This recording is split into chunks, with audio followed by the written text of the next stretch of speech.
Hey, Dave, 5 minutes here, okay?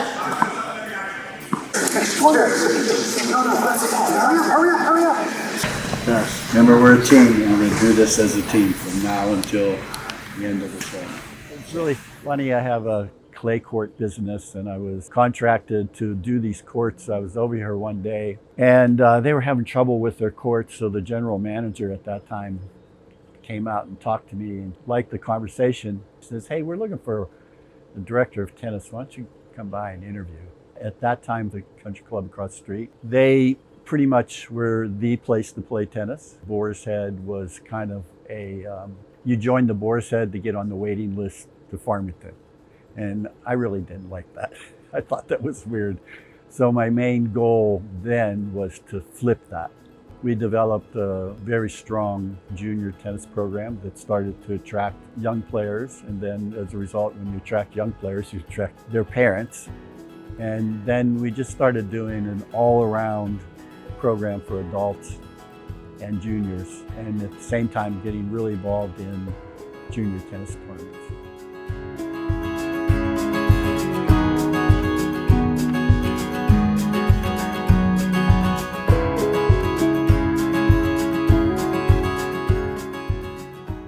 Stay on your toes.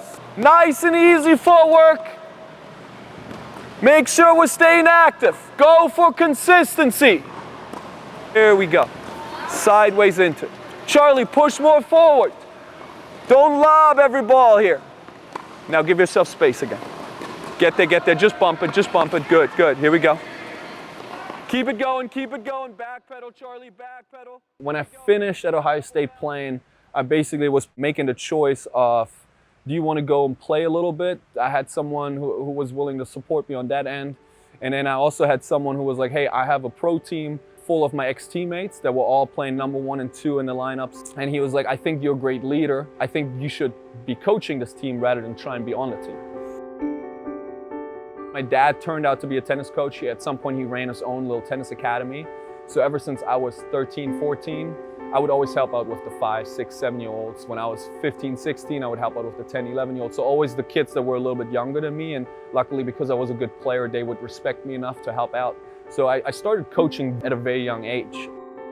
I think as a kid, just kind of did it because it was easy. It came natural to me to just kind of tell the kids what I had learned from my coach. Once I had that opportunity to do it after my time in college, very quickly I had these moments of, hey, like passing on what you know and giving people these aha moments is very rewarding. I really liked Ralf right from the start. The way he approached his progression, his passion, his intensity. He just didn't fool around. He got on the court, let's go to work. That's why our tennis program thrives. We're leaning back and then that swing's going up, right? That's where that air is coming from.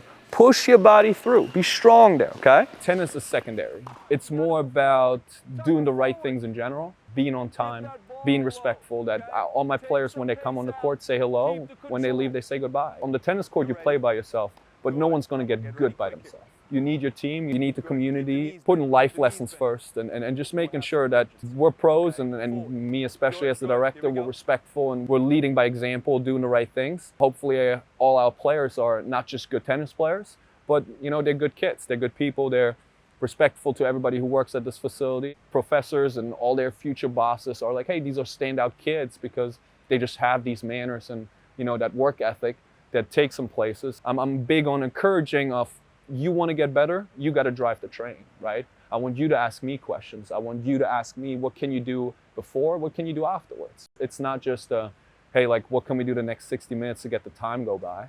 It's like, let's make this something that helps us in all parts of life.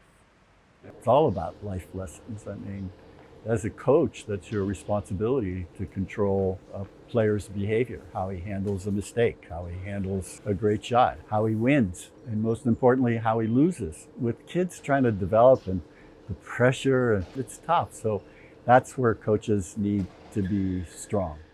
Now that I'm coaching at Western Albemarle, my number 1 player, he's undefeated. My number 2 player has lost 1 match out of the 15. My number 3 is undefeated, number 4 is undefeated, number 5 is undefeated. I mean, it just goes down the line. They're all from the Borset. Just having that relationship of working here and knowing Ralph and knowing his style and him knowing me, without a doubt, Western benefits. To me, it's all about creating opportunity. If I get 1 or 2 kids to have this thought of, if I dig in on the tennis court and all the lessons I learn here of being patient, learning frustration, dealing with problems by yourself, solving problems. If you can learn that through the tennis court and then go out, I think you in general become pretty successful. This sport creates so much opportunity that if I can inspire 1 or 2 kids to grasp that same opportunity and then make something out of it and go places and open new doors, I think that's really what drives me, because it did it for me. What makes it click for me is I love teaching. I'm going out there to make this person have the best hour of their day. If I can teach them something, they can absorb something really well, I've done my job. Tennis has been good to me, but I really think on the other hand, you have to be good to tennis. Giving back is what makes it more rewarding.